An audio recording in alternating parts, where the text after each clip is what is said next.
오늘 함께 볼 말씀은 구약 170조 레위기 16장 1절에서 34절까지입니다.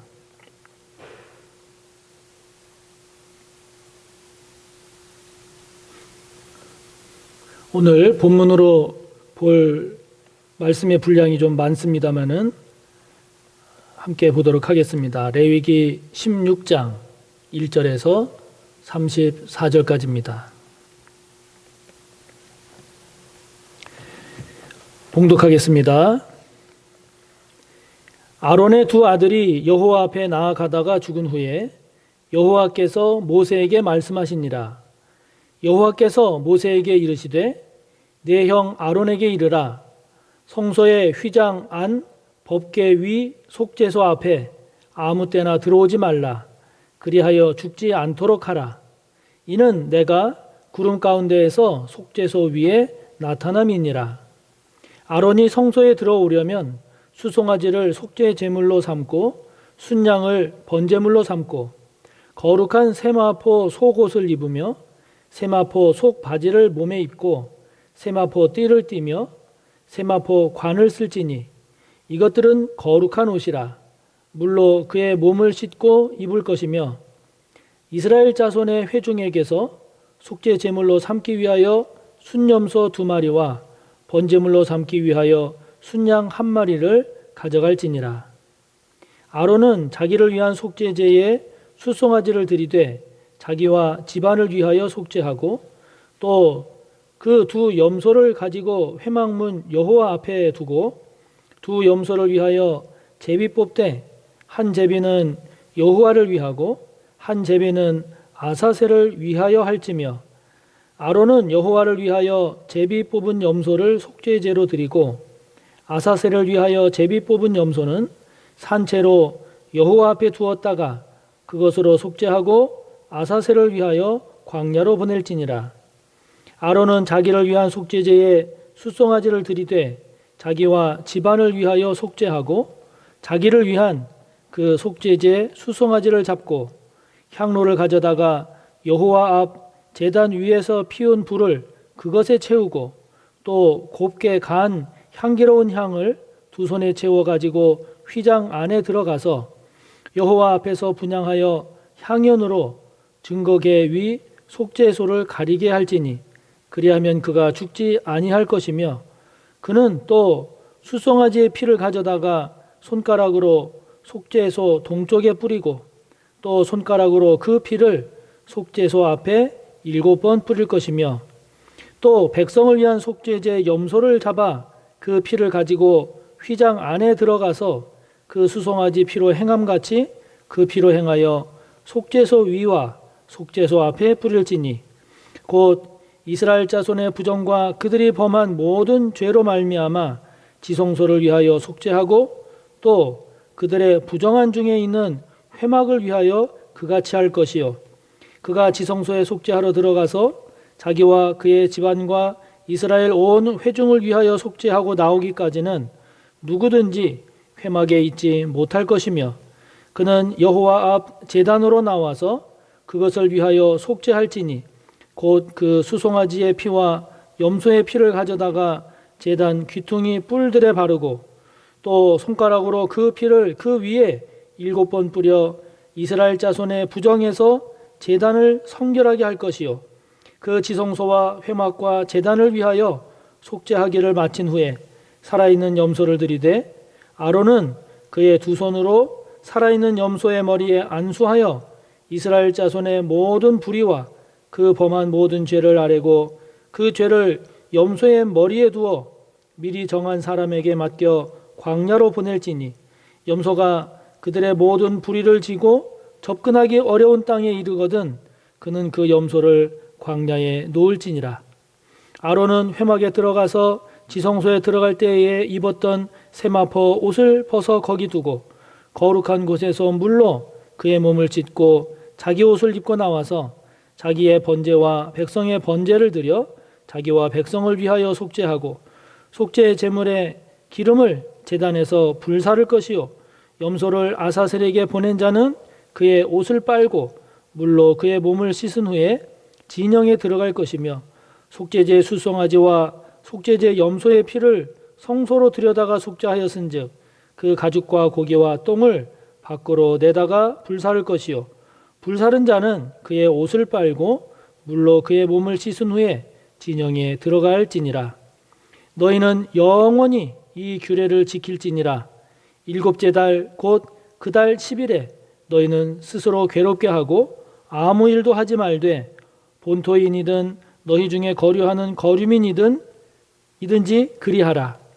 이날에 너희를 위하여 속죄하여 너희를 정결하게 하리니 너희의 모든 죄에서 너희가 여호와 앞에 정결하리라. 이는 너희에게 안식일 중에 안식일인즉 너희는 스스로 괴롭게 할지니 영원히 지킬 규례라. 기름 부음을 받고 위임되어 자기의 아버지를 대신하여 제사장의 직분을 행하는 제사장은 속죄하되 세마포 옷 곧 거룩한 옷을 입고 지성소를 속죄하며 회막과 제단을 속죄하고 또 제사장들과 백성의 회중을 위하여 속죄할지니 이는 너희가 영원히 지킬 규례라. 이스라엘 자손의 모든 죄를 위하여 1년에 한 번 속죄할 것이니라. 아론이 여호와께서 모세에게 명령하신 대로 행하니라. 아멘. 레위기 산책 17번째, 오늘은 대속죄일에 대한 말씀을 함께 나누겠습니다. 오늘 함께 본 본문의 분량이 좀 많았습니다마는 대속죄일에 대한 말씀입니다. 레위기 16장이. 그래서 오늘 대속죄일에 대한 말씀을 함께 나누겠는데요. 그냥 보통의 속죄일이 아니라 특별한 의미를 가진 속죄일로서 대속죄일입니다. 오늘 29절을 보면 하나님은 이 대속죄일 규례를 영원히 지키라고 강조하십니다. 그래서 성전 제사가 없어진 오늘날에도 유대교에서는 가장 큰 명절이 이 대속죄일이라고 합니다. 레위기 전체를 1장부터 27장까지 레위기 전체를 구조적으로 보면 오늘 우리가 함께 본 레위기 16장 이 대속죄일이 레위기의 중심을 이루고 있습니다. 그래서 레위기 16장을 중심으로 해서 앞에 1장부터 15장까지 그리고 뒤에 17장부터 마지막 27장까지 거룩과 정결에 대한 내용으로 서로 대조를 이루고 있습니다. 또 모세오경이 구약의 토대이고 기초인데 이 모세오경 가운데 레위기가 세 번째 책으로 그 가운데 위치함으로써 레위기의 중심이 되는 이 대속죄일은 구약 전체에서도 중심을 이루는 그런 중요한 내용이 됩니다. 그렇기 때문에 대속죄일을 통해서 하나님께서 무엇을 말씀하고자 하시는지 그리고 그 뜻을 따라서 살아가는 것은 그렇기 때문에 무엇보다 의미 있고 중요한 일입니다. 그렇다면 여러분, 먼저 이 대속죄일은 어떤 날일까요? 한마디로 말하면 대청소하는 날입니다. 지금은 한겨울이어서 춥죠. 그러나 이 추운 겨울이 지나고 따뜻한 봄이 오면 많이 하는 일 중에 대표적인 게 뭡니까? 그렇습니다. 대청소입니다.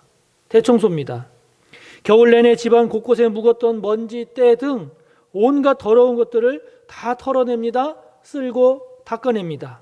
이불도 세탁해서 밖에 널어 바싹 말리기도 하지요. 옷들도 버릴 것 버리고 그래서 새롭게 정리정돈합니다. 그래서 온 집안을 다 청소하고 정리정돈할 때는 막상 할 때는 힘들고 고생스러워도 끝나고 나면 얼마나 개운하고 좋습니까? 그런 것처럼 대속죄일은 1년 동안 지은 죄 그리고 1년 동안의 모든 부정들 그러한 것들을 하나님 앞에 다 용서를 구하고 또 하나님으로부터 용서함을 받는 그런 영적인 대청소의 날, 이것이 바로 대속죄일입니다.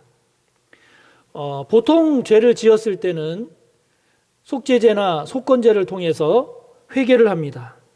그런데 하나님은 왜 이 대속죄일을 통해서, 이 대속죄일이라고 하는 특별한 날을 통해서 속죄를 하게 하신 걸까요? 그리고 이것을 왜 강조하신 걸까요? 그 이유는요, 우리가 1년을 지내다 보면 죄를 지어서 이제 회개해야지 생각했다가 잊어버리는 때도 있고, 또 어떤 때는 미처 죄인지도 그 당시에는 몰랐다가 시간이 지나서 그게 죄였구나 하는 때도 있고, 미처 죄인지도 알지 못하고 지은 죄도 있죠. 그런 죄들도 있습니다. 그래서 대속죄일이라고 하는 것은 이와 같은 모든 죄들, 1년에 지었던 이 모든 죄들, 1년 동안의 모든 사람들의 모든 죄, 30절에 보면 너희의 모든 죄로 표현된 이 모든 죄를 다 하나님 앞에 회개하고, 그리고 그 회개한 죄를 하나님으로부터 용서받고, 그래서 깨끗하게 해주시는 하나님의 그 특별한 은총을 입고 새롭게 출발하라 하는 것입니다. 29절을 보면은요, 대속죄일은 일곱째 달 10일, 즉 7월 10일입니다. 레위기 23장 23절부터 25절을 보면 7월 1일을 나팔절로 지키라 이렇게 말씀을 합니다.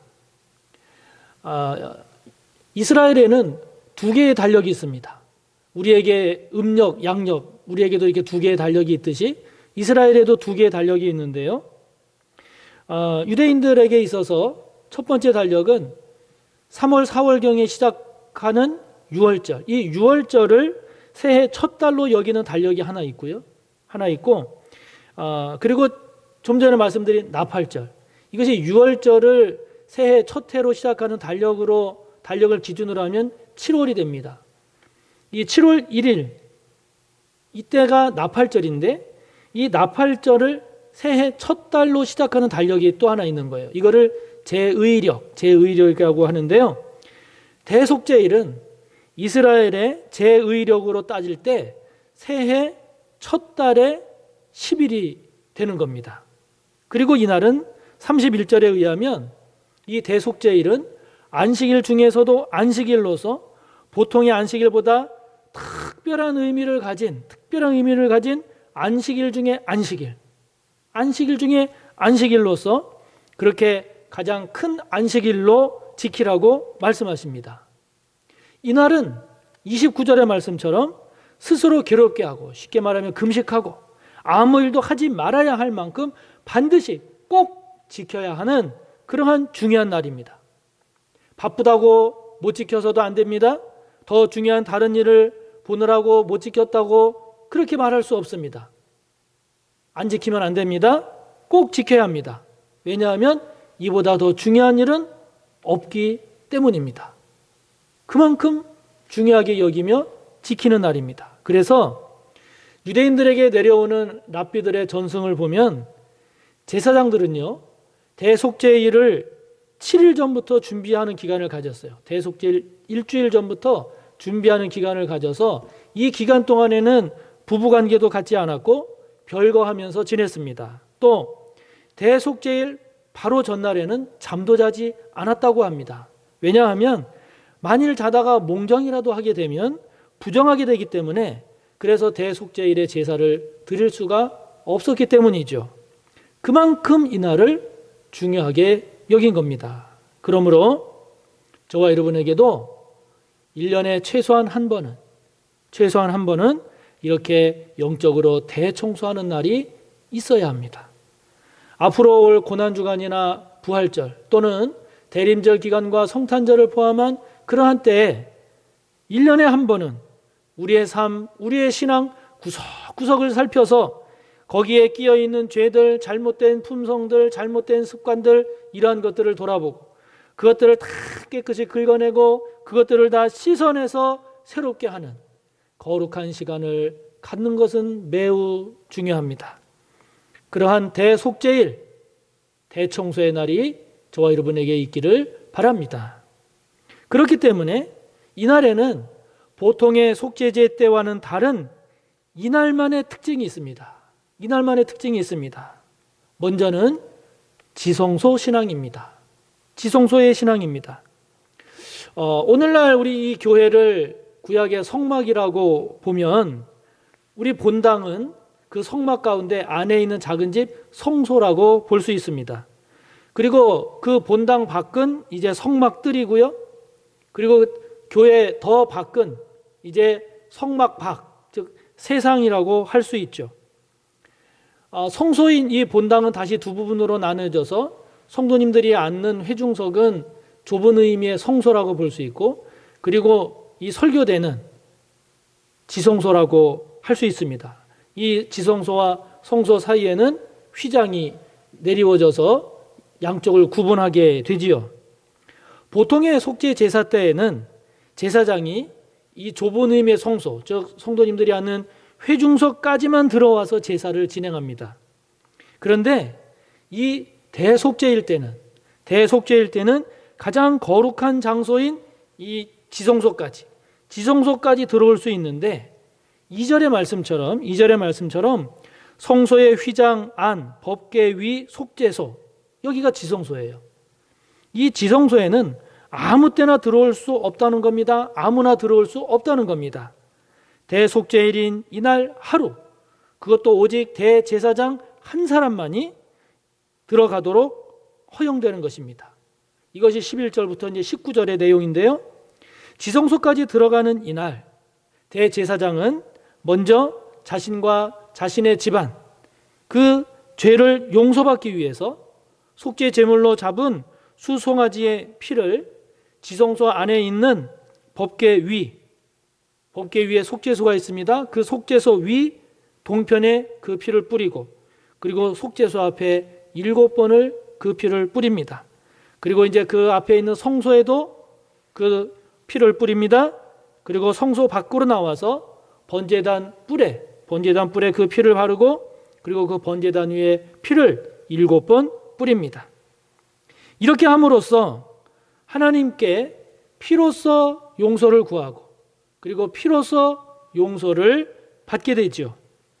그리고 그 다음에는 이제 이스라엘 온 회중의 죄를 용서받기 위해서 똑같은 방식으로 속죄의 예식을 진행을 합니다. 그렇기 때문에 지성소는 이스라엘의, 다른 말로 말하면 저와 여러분의, 우리 모두의 모든 죄를 용서받고 해결받을 수 있는 가장 거룩한 곳입니다. 하나님 앞에서 우리의 모든 죄와 우리의 모든 부정함을 씻고 새롭게 할 수 있는 가장 소중한 영역이 바로 이 지성소이죠. 그렇기 때문에 여러분, 저와 여러분에게도 이러한 지성소가 있어야 합니다. 지성소가 있어야 합니다. 이스라엘 민족이 1년에 단 한 번 대제사장을 통해서 이렇게 지성소까지 나아갈 때에 1년 동안에 그들의 모든 죄를 용서받고, 그리고 새로운 1년을 새롭게 출발할 수 있도록 하나님께 은혜를 덧입는 것처럼 오늘 저와 여러분에게도 이러한 지성소가 있어야 합니다.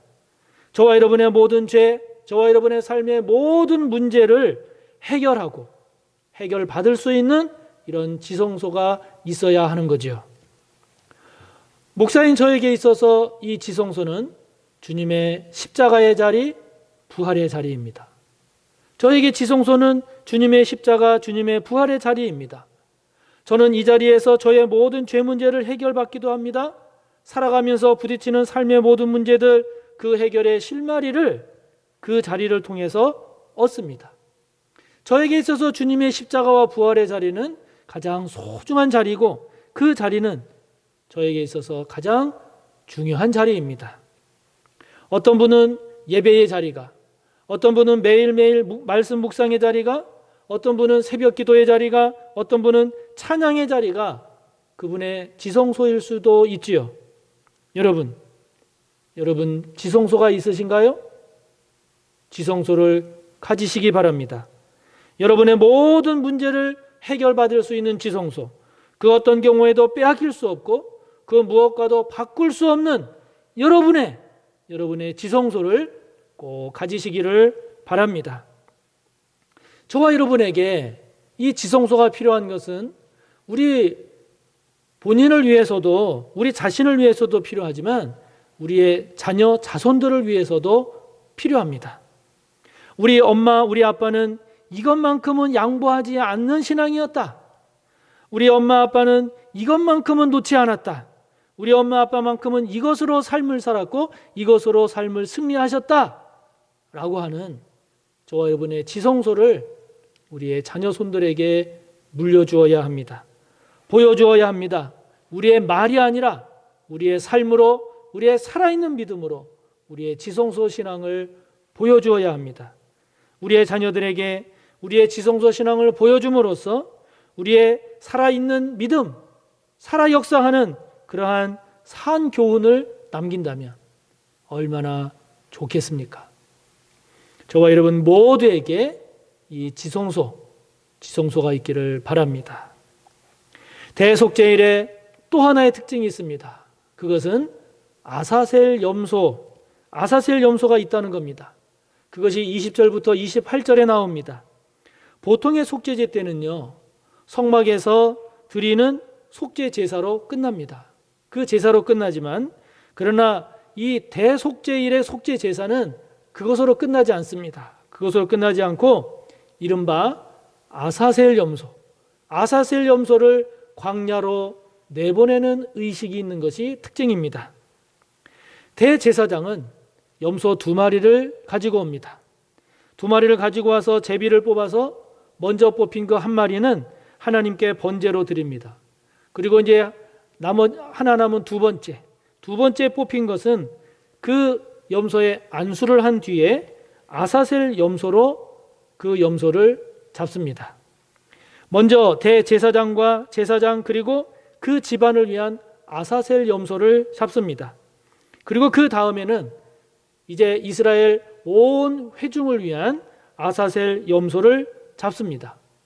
아사셀이 무엇인가 하니 여러분 가지고 있는 성경 8절을 보시면 8절에 아사셀 할 때 아자 위에 작은 괄호 1이 표시되어 있는데 밑에 내려가 난해주 설명을 보면 내보내는 염소 이렇게 되어 있죠. 다시 말하면 내보내는 염소가 아사셀입니다. 즉 그 아사셀 염소에게 죄나 문제를 짊어지우는 그 사람들을 위한 그 사람들의 모든 죄를 대신 짊어지고 황량한 곳 광야로 내보내지는 염소가 아사셀 염소입니다. 이렇게 함으로써 이 아사셀 염소를 광야로 내보냄으로써 이 아사셀 염소 의식은 하나님으로부터 모든 죄를 용서받고 그리고 새롭게 된다라고 하는 것을 눈으로 확인하는 것입니다. 눈으로 확인하는 것입니다. 아사셀 염소는 죄가 없어요. 아사셀 염소는 흠이 없어요. 오직 우리의 죄와 우리의 부정함을 대신 짊어지고 황량한 곳 광야로 내보내져서 거기서 죽게 됨으로써 거기서 죽음으로써 우리의 죄와 우리의 부정을 이 아사셀 염소가 우리 대신 짊어지고 죽으러 간다라고 하는 것을 그것을 피부로 느끼고 눈으로 보고 확인하도록 한 것입니다. 아사셀 염소를 광야로 내보낼 때 거기서 반드시 죽일 필요는 없습니다. 그러나 통상 염소를 끌고 간 사람은 광야에서 절벽 아래로 염소를 밀어뜨려서 죽게 하곤 했습니다. 아사셀 염소 입장에서 보면 이거야말로 주님께서 십자가에서 외쳤던 엘리 엘리 라마 사박다니 나의 하나님 어찌하여 나를 버리셨나이까 거기에 해당이 되는 것이죠. 이스라엘 온 백성들은 광야로 끌려가는 그 아사셀 염소를 보면서 저 염소가 내 죄를 대신 지고 가는구나. 저 염소가 내가 죽어야 할 죽음을 대신 감당하는구나를 눈으로 보고 깨닫게 되는 것이죠. 요한복음 1장 29절을 보면 세례 요한이 예수님께서 자신에게 오시는 것을 보고서 이렇게 말하지요. 보라, 세상 죄를 지고 가는 하나님의 어린 양이로다. 이사야 선지자는 이사야 53장 5절 6절에서 장차 오실 주님을 이렇게 표현했지요. 그가 찔림은 우리의 허물 때문이요, 그가 상함은 우리의 죄악 때문이라. 그가 징계를 받음으로 우리는 평화를 누리고 그가 채찍에 맞음으로 우리는 나음을 받았도다. 우리는 다 양 같아서 그릇 행하여 각기 제 길로 갔거늘 여호와께서는 우리 모두의 죄악을 그에게 담당시키셨도다. 아멘. 바로 우리 주님께서 우리의 아사셀 염소가 되심을 말씀하고 있는 거죠. 그렇습니다. 예수님은 저와 여러분의 아사셀 염소이십니다. 그분은 죄가 없으셨지만 우리 대신 우리의 죄, 내 죄를 위해서 대신 십자가에서 죽어주신 저와 여러분의 아사셀 염소시죠. 죄가 없으신 그분은 하나님으로부터 우리의 모든 죄를 담당하게 하셨고, 담당하신 그 예수님은 우리의 아사셀 염소가 되셨지요. 이스라엘 백성들이 아사셀 염소를 통해서 자신들의 죄가 용서받고 떠나갔음을 확인하였듯이 오늘 저와 여러분의 죄 문제를 해결해 주시는 분은 우리 주님이십니다. 우리 주님이십니다. 우리의 모든 삶, 오늘 우리의 삶을 새롭게 하실 분 또한 십자가에 달리신 예수 그리스도시지요. 그러므로 여러분, 죄 문제로 힘들어 하십니까? 삶의 문제로 힘들어 하십니까? 우리의 아사셀 염소가 되신 하나님의 어린 양, 십자가에 달리신 우리의 아사셀 되신 하나님의 어린 양, 우리 주님을 만나시기 바랍니다. 그 주님과 대화하고 또 대화하시기 바랍니다. 그 주님의 품에 안기시기 바랍니다. 그분이 우리의 문제를 해결하고 저와 여러분을 새롭게 하실 것입니다. 우리의 아사셀 염소가 되신 주님을 통해 그 주님으로 인해서 저와 여러분 새 힘을 얻고 새 소망을 얻는 저와 여러분 모두가 꼭 되시기를 바랍니다. 이 대속죄일에 행해지는 모습을 우리가 가만히 눈여겨보면요, 이스라엘 온 회중의 죄를 속하기 전에 먼저 대제사장 그리고 그들의 집안을 위한 속죄 예식이 먼저 행해짐을 볼 수 있습니다. 그리고 나서 이스라엘 백성들의 죄를 속하기 위한 의식들이 행해집니다. 다시 말하면 지도자가 먼저 하나님과의 관계가 바로 서야 함을 의미하죠. 그래서 지도자가 중요한 겁니다. 4절 말씀을 보면 대제사장은 대속죄일 때에는 하얀 거룩한 세마포 속옷을 입습니다. 하얀 세마포 속바지를 입습니다. 하얀 세마포 띠를 띠고 세마포 관을 씁니다. 대속죄일이 아닌 보통 때는 이 대제사장은 화려하고 권위 있는 대제사장의 의복을 입지만 대속죄일 때는 그렇지 않습니다. 아무런 색깔도 없는 흰 세마포로 옷을 입고 띠를 띠고 관을 씁니다. 무엇을 말하나요? 사람들 앞에서 하나님의 일을 대신 감당할 때는, 그럴 때는 화려하게 하기도 하고 권위도 있어야 하겠지만, 그러나 하나님 앞에서는 한없이 낮아지고 한없이 겸손해져야 함을 말합니다. 여러분, 오늘날 지도자는 누구입니까? 물론 저와 같은 목회자는 당연히 지도자에 해당된다고 할 수 있죠. 여러분, 그러나 우리 모두가 지도자입니다. 우리 모두가 지도자입니다. 내가 무슨 지도자인가? 아닙니다. 우리가 다 지도자입니다. 교회에서, 소그룹에서, 가정에서, 혹은 직장에서, 우리가 참여하는 모든 모임 등등에서 저와 여러분은 다 지도자입니다. 목회자로서, 리더로서, 부모로서, 어른으로서, 책임자로서, 담당자로서 저와 여러분은 모두가 다 지도자입니다. 그렇기 때문에 저와 여러분은 자식을 탓하기 전에, 딸을, 다른 사람을 탓하기 전에 저와 여러분이 먼저 본을 보여야 합니다. 내가 먼저 하나님과의 관계가, 저와 여러분이 먼저 하나님과의 관계가 올바라야 함을 잊지 맙시다. 그런가 안 그런가를 먼저 살핍시다. 내가 먼저 하나님 앞에 한없이 낮아지고 겸손해지고 있는가를 먼저 살핍시다. 주님이 제자들에게 본을 보이신 것처럼 저와 여러분도 본을 보이는 삶, 본이 되는 그런 신앙이 되기를 바랍니다.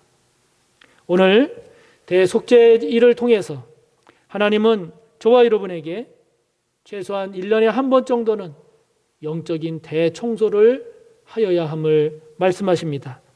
저와 여러분에게 지성소가 꼭 있어야 함을 보여주십니다. 저와 여러분을 위해서 아사셀 염소 대신 예수님으로 인해서 언제나 새로워지고 언제나 소망을 품을 수 있음을 우리에게 말씀하십니다.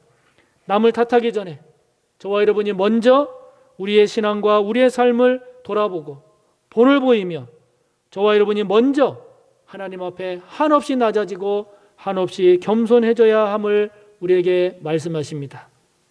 하나님은 이러한 대속죄일의 신앙이 저와 여러분의 신앙과 저와 여러분의 삶에 영원하라고, 영원히 지킬 것이라고 말씀하십니다. 사랑하는 성도 여러분, 저와 여러분 모두가 이 대속죄일을 통한 은혜, 대속죄일을 통한 회복, 대속죄일을 통한 승리, 이러한 저와 여러분의 신앙과 삶이 되기를 주님의 이름으로 축복합니다. 기도하겠습니다. 하나님 아버지, 대속죄일의 말씀을 통해서 저희들의 삶과 신앙 또한 최소한 1년에 한 번 정도는 영적인 대청소가 그 무엇보다 필요하고 중요함을 깨닫습니다. 아버지 하나님, 예수 그리스도는 우리의 지성소이십니다. 주님이 계신 그 자리는 우리의 지성소의 자리입니다.